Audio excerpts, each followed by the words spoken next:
tua palavra é luz no meu caminho, luz no meu caminho, meu Deus, tua palavra é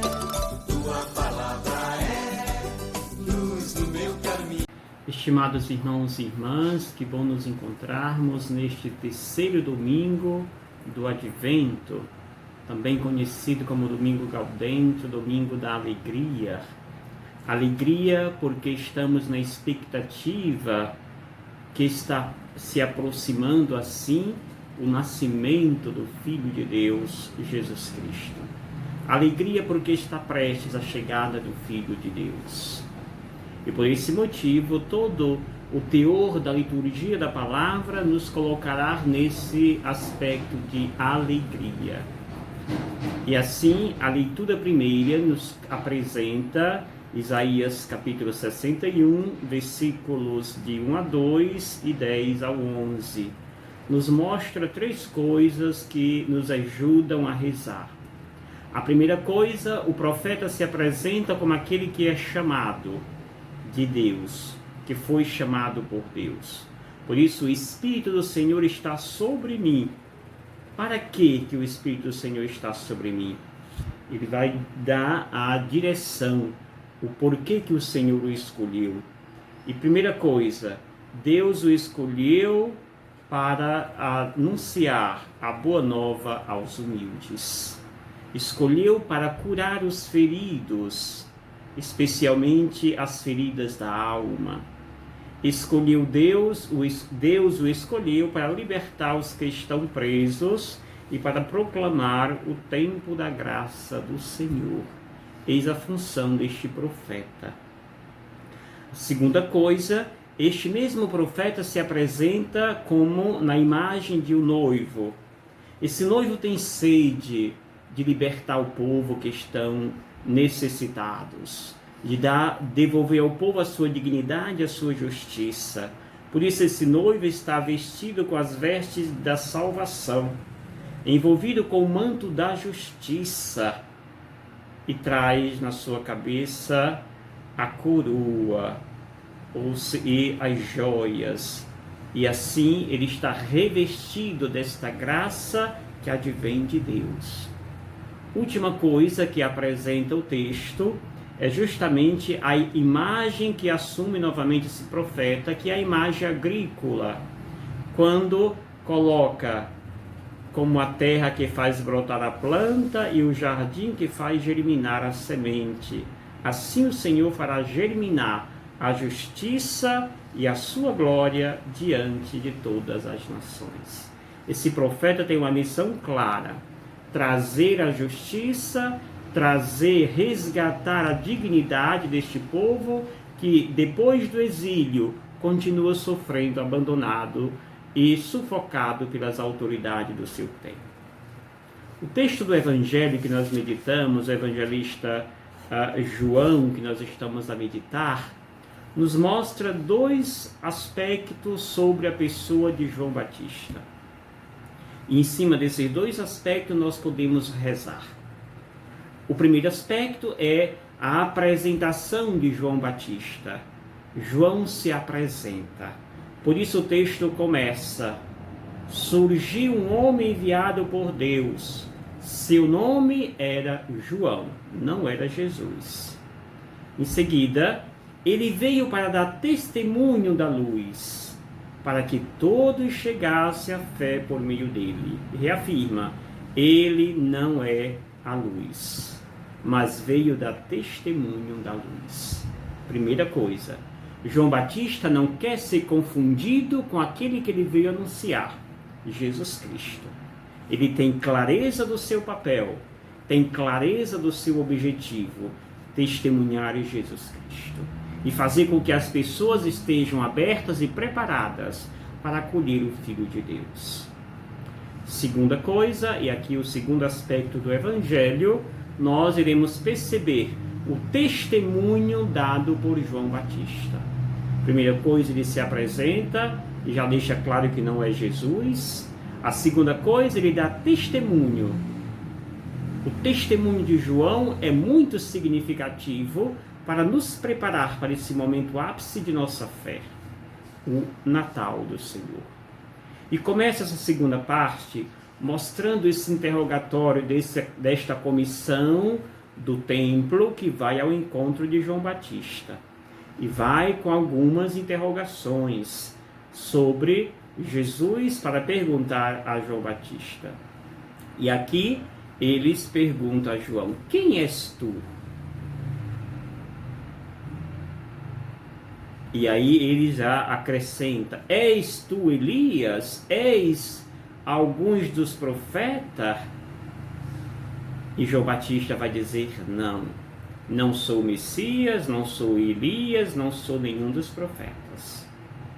Quem és afinal? Pergunta a comissão. Temos de levar uma resposta para aqueles que nos enviaram. E João então declara: eu sou a voz que grita no deserto. Eu sou a voz que grita no deserto. E prossegue: aplanai o caminho do Senhor, resgatando o profeta Isaías. Eu sou a voz que grita no deserto. Ou seja, João Batista continua se negando, continua se mostrando, mas que as pessoas não confundam com Jesus. Voz é aquilo que não tem rosto. A voz não tem rosto, a voz não tem cara, a voz não aparece.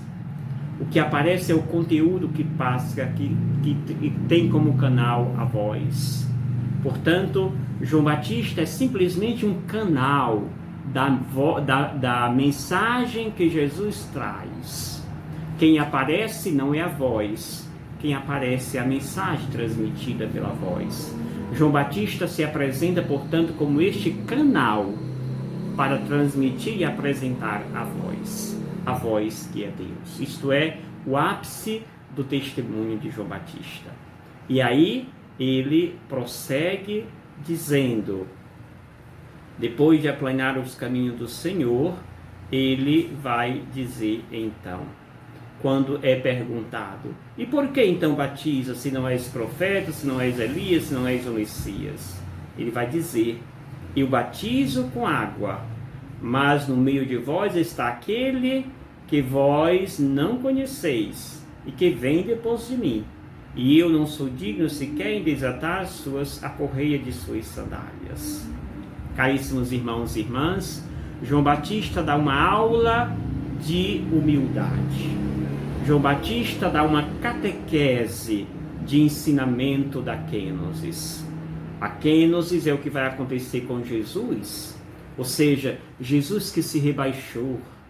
João Batista, ele procura sumir e quer que apareça nas suas ações sempre Jesus, aquele que ele veio anunciar. Que belo! No testemunho de João Batista aparece: eu não sou Messias, como ele afirmava na primeira parte.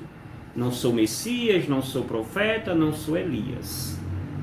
E eu vim apenas com esta voz que grita no deserto.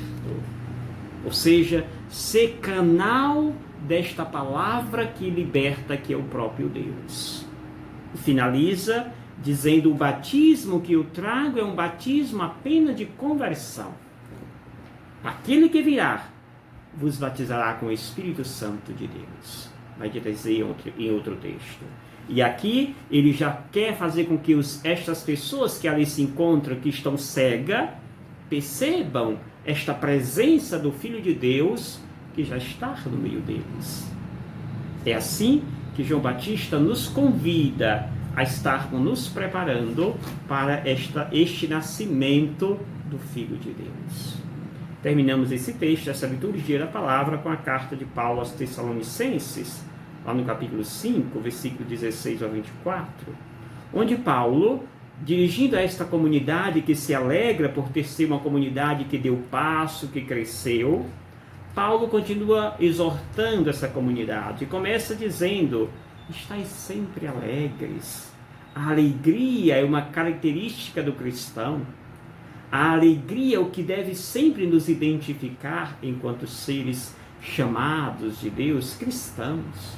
Segunda coisa, diz Paulo: rezai sempre, sem cessar. Diante de tanta turbulência que aquela comunidade encontrava, a única força que ela poderia encontrar era da oração. Manter a sua convicção de que Deus estava com ela, por isso se alegre, e viver sempre esta convicção na oração. A oração é o alicerce daqueles que creem em Deus. É isso que deve nos acompanhar, diz Paulo. E prossegue exortando: afastai de todo o mal, desprezai todas as falsas profecias. Paulo sabia que aquela comunidade estava em perigo, já que ali tinha de culturas diversas e que poderia influenciar esta comunidade para outros caminhos. Por isso diz Paulo: afastai do mal, desprezai as falsas profecias, mantei esta alegria que nasce do teu coração e vivei a oração sem cessar. São os critérios que Paulo nos apresenta para viver a fé com entusiasmo e com fé. Vivamos, tenhamos um domingo cheio desta alegria, alegria de quem espera, própria de quem espera. É esta alegria que deve estar, sim, nos preenchendo desse entusiasmo, que nós manifestamos esta alegria nesse entusiasmo de melhor servir, nesta oração sem cessar, incessante, vivendo a nossa fé. Que o Senhor nos abençoe, nos dê um domingo cheio desta sua presença feliz. Em nome do Pai, do Filho e do Espírito Santo. Amém. Não esqueça de deixar o seu like, ele é muito importante para a divulgação do nosso trabalho. Deixe também, se inscreva se você ainda não é inscrito nesse canal. Divulgue para seus amigos, compartilhe esse trabalho. E assim você está evangelizando comigo. Gratidão.